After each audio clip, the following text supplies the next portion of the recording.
I'd like to hear from a few people, if you wouldn't mind, sharing a particularly poignant Jewish holiday experience, Jewish holiday memory from your childhood. And Passover is off the table.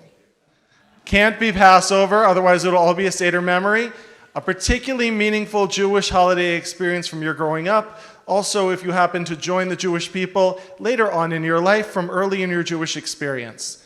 So from whenever Judaism was new to you, whether that was as a child or whether that was as an adult, if you would be willing to share a meaningful and powerful Jewish holiday experience.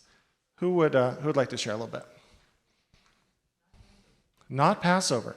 There are a lot of others. A number of years ago, Thanksgiving and Hanukkah coincided, and we were together with my extended family for the double holiday, and it was the last night of Hanukkah on Thanksgiving, and we had everybody, which was, I would say, probably 15, 18 families, all lighting their own Hanukkot, 8 candles each all on this huge table, and having this immense amount of light surrounded by family and singing the prayers together was an amazingly spiritual moment, just a really uplifting moment with all that light and all that family and all that good feeling together. I remember that night very well. Thanksgiving, of course, also being the most Jewish, non-Jewish holiday that there is. Right, a day dedicated entirely to gratitude. Rav Soloveitchik, the sort of towering giant of 20th century Orthodoxy in America, was asked if Jews could participate in Thanksgiving. You know that the Orthodox world tends to frown on Jews participating in non-Jewish holidays. And Rav Soloveitchik personally gave Thanksgiving his hechsher. He said, a day based in gratitude is a Jewish day, whether it has Jewish origin or not. And of course, the word for turkey and the word for thanks is both hodu in Hebrew. And so by that very linguistic coincidence, Yom Hodu, a day of thanks and a day of turkey, is about as Jewish as it gets. Thank you, Neil, for bringing us back a few years to that beautiful confluence. So we had just been married, moved to Marion, Ohio, and the only place there was a conservative synagogue was in Columbus. We went to Columbus to a large conservative synagogue.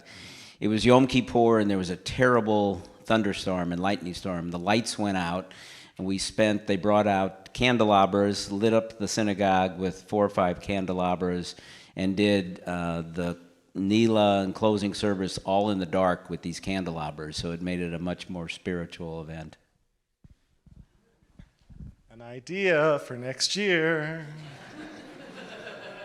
Nice. More light memories. I love it.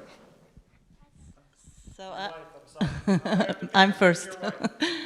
Rosh Hashanah was special for me. My father, as you know, was a rabbi in Port Elizabeth in South Africa, and he used to wear these pure white robe with the white hat, and especially in Rosh Hashanah, that's where we got all our new clothes and shoes. So we were excited as kids. Also, we owned a kosher bakery in Philadelphia. And I remember Rosh Hashanah, there were lines and lines of people to come and buy the round challah that we made. And so Rosh Hashanah is special. It's a new beginning. It's a time out from everything else. And that was special for me. Now my husband, Sammy, of 42 years. 1959, Casablanca. Tashlich Day came, and a lot of relatives has to go to the closest water spot we can find, and the closest one was the beach, and we called for a small bus to come pick us up, but he didn't show up. And then we had to walk. That walk was remembered all the time. And we walked to the beach to do the tashlich. In Casablanca. I don't like doing tashlich at the beach because you throw away your sins and then they come back. It's too on point. Phyllis, the last one. I also have a Tashlich story. My mother of blessed memory and Rabbi Yaakov Hilsenrath, also of blessed memory of the Highland Park Temple in New Jersey. Highland Park had the idea that we had the Raritan River that went down the hill, and I remember Rabbi Hilsenrath would always get us together at the synagogue, and we'd walk down the hill to Donaldson Park for Tashlach, where he said the same thing almost every single year, which was, okay, once a year, the ducks and the fish in the somewhat polluted Raritan River, like the crazy Jews who would come down and throw tons and tons and tons of bread. But what I remember was walking down the hill with all of us singing, which was just remarkable.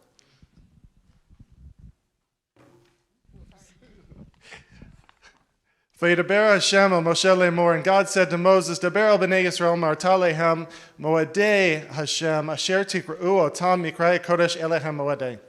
God spoke to Moses, saying, speak to the children of Israel and tell them that these are the times that I, God, have proclaimed to them to be mikra'e kodesh, to be sacred occasions. That is my times.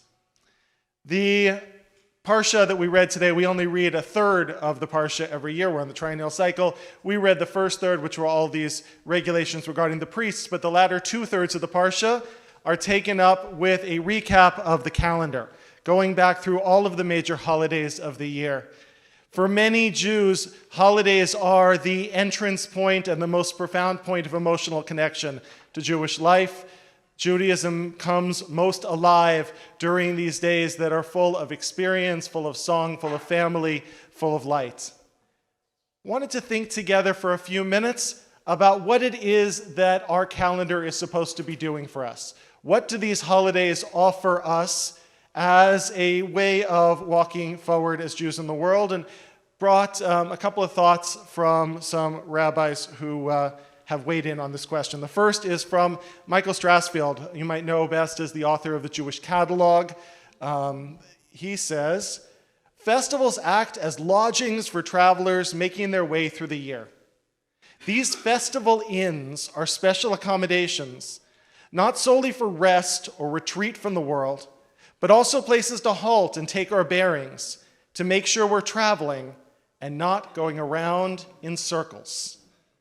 It's an interesting image, right? The image of a holiday as an inn, as a hotel, as a way station along life's road, to stop and catch our breath and ensure that we are traveling in the direction that we want to be going, rather than making our way in circles. Of course, the holiday cycle is a cyclical cycle. It is a circle, after all, of holidays that we celebrate year after year. But as we have talked about before, Jewish time merges that concept of the linear, of the progression forward out of slavery and toward freedom, with the cyclical, the annual calendar, in a sort of sacred spiral that takes us through the holidays but invites us, even as we do, to keep moving forward and to allow these holidays to be points along that journey to stop, to catch our breath, to refocus on what really matters. I want to dive a little bit further more deeply, into the words of Rabbi Yitz Greenberg, always a person worth studying. His book, The Jewish Way, which is a book about Jewish holidays, is an extraordinary achievement. It was written in 1993. It's not an easy book to read through, but it is a transformative book. And this really is the main thesis of that work. The Jewish religion affirms that life is here and now. At the same time, Jewish tradition insists that our final goal of paradise regained is equally worthy of our loyalty and effort. For Rabbi Greenberg, there is always this dance between affirming what is and also holding on to what ought to be. The world that we live in and the dream of the world as it could and should be. Judaism is the Jewish way to get humanity from the world as it is now to the world of final perfection. To get from here to there, you need both the goal and a process to keep you going over the long haul of history. In Judaism, the holidays supply both. They set the goal and give us the means to keep going. What does he mean by that? In the face of suffering, the holy days teach the central idea of redemption. They keep the idea real by restaging the great events of Jewish history that validate that hope. In their variety, the holidays incorporate rich living experiences that sustain the human capacity to hold steadfast on the course. They keep the idea real by restaging the great events of history that validate the hope. We go back year after year, and we reenact the Exodus, and we reenact the victory of the Maccabees, and we reenact Esther's bravery in saving our people, and we reenact at Shavuot being at the base of the mountain and hearing God's voice clearly, and we reenact on Sukkot the journey through the wilderness in which we somehow managed to make our way, lost as we were, towards a promised land. We reenact that in order to revalidate our sense that history has a direction and that hope and redemption is possible. And doing that narrative, playing out those ancient stories of redemption, give us a framework for finding our own path toward redemption, says Rabbi Greenberg. And no holiday more so, he says, than Shabbat. Shabbat is me'en ha'olam haba. Shabbat is the taste of the world to come in the midst of the week. In a world that is so very good at stomping on our greatest dreams, a world that is so very good in telling us that the way that it is the way that it always needs to be, Shabbat is a weekly chance to check in with a different kind of reality. A reality in which we are not judged by our income or what's in our pockets, a reality in which we are judged by our humanity. A reality in which we are not primarily creatures which are devoted to output, but we are creatures who are devoted to connection. A time to reconnect to community, to self, and to God in ways that are profound and life-altering. Shabbat is a weekly opportunity to reconnect with the hope, with the dream, and so are each of the holidays in the calendrical cycle. I'm curious if we can, I'd love to hear some reaction to that idea. Does that idea resonate with you, with your own experience of the holidays? Do they give you a sense of hope or a sense of strength for moving forward? When have you experienced that, Trudy? Jerusalem, in November of 1977, I was living a block away from the King David Hotel, and the delegation of Sadat, the late President Anwar Sadat, and I'll never forget that time. It was a time of hope, and we had no TV, we had no telephone in our apartment on Lincoln Street, which is funny because we had just moved from Illinois, the land of Lincoln, and that Shabbat, of course, it was pre-recorded. Instead of saying Shabbat Shalom, they said on the TV, Sadat Shalom. Sadat Shalom. And I will never forget the euphoria. It was as if Mashiach had come. I'll never forget the Egyptian flags. Where they came from, I don't know. But they were all over Jerusalem. I'll never forget the smiles on the Yerushalmi's faces. You know, I wasn't used to seeing everybody smile, but they were so happy and so delighted. And when the news breaks out, of course, negatively these days, I think back to that time of Sadat Shalom. Creating an anchor in the calendar, a time in the week when peace feels like a faraway goal. To remember that once peace was possible, and if it was once possible, it can continue to be possible. Wow, beautiful. Thank you for sharing that. Is there anybody else who connects with this idea, particularly of the holidays as a way of restoring hope? Fakasha.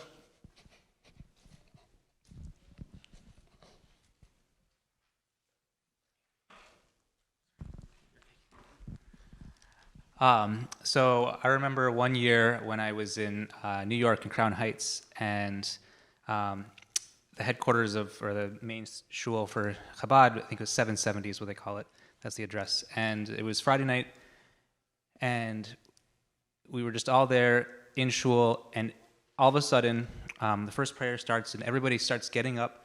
standing on tables, standing on chairs, and just dancing and singing and smiling, and it was just so much joy. And I realized at that point, for me, services had always been more routine. You follow the protocol, you go through each step. And when I saw the pure joy and enthusiasm that each person in that room had, it really changed my perspective on Judaism and how I should carry myself each Shabbat in each service and try and bring that joy to myself and my family. And so that was a pretty meaningful experience for me. And welcome. You're a newcomer to the community. Do you want to introduce yourselves? Yeah, sure. My name's Nathan. This is my daughters Lila and Noah, and my wife Tina. Thank you. Love having you here. Shabbat as an opportunity weekly to check in with joy, with the kind of joy that might seem embarrassing, that might seem over the top, but actually needs to come pouring out of us to remind us that we're alive. Beautiful. Anybody else? A holiday as a beacon of hope in your own life. A time for reconnecting with the story that helps to give you a path forward.